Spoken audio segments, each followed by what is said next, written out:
दो घड़ों की कहानी। नदी किनारे एक छोटा सा गांव बसा हुआ था। नदी गांव के लोगों के लिए पानी का प्रमुख स्रोत थी, लेकिन जब बरसात का मौसम आया और गांव में कई दिनों तक घनघोर बारिश हुई तो नदी में बाढ़ आ गई। बाढ़ का पानी पूरे गांव में भर गया, मकान पानी में डूब गए, लोगों को सुरक्षित स्थानों पर भागना पड़ा।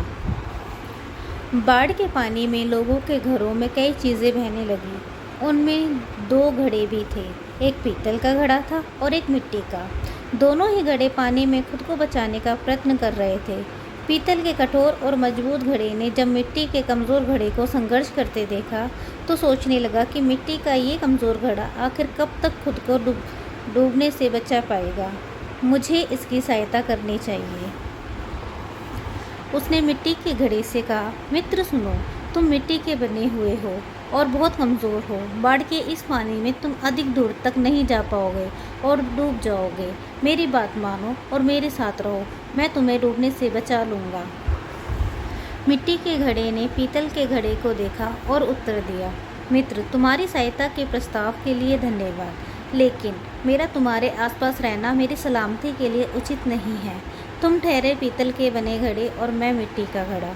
तुम बहुत कठोर और मजबूत हो। अगर तुम मुझसे टकरा गए तो मैं तो चकनाचूर हो जाऊंगा। इसलिए तुमसे दूर रहने में ही मेरी भलाई है। मैं स्वयं ही खुद को बचाने का प्रयास करता हूँ।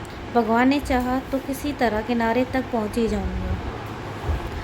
इतना कहने के बाद मिट्टी का घड़ा दूसरी दिशा में बहने लगा, प्रयत्न करने लगा और धीरे धीरे पानी के बहाव के साथ नदी किनारे पहुंच गया। वहीं दूसरी ओर पीतल का भारी घड़ा भी प्रयत्न करता रहा, लेकिन नदी के पानी के तेज बहाव में खुद को संभाल नहीं पाया। उसमें पानी भर गया और वह डूब गया। सीख: विपरीत गुणों की अपेक्षा एक समान गुण वाले अच्छे मित्रता कामयाब कर पाते हैं।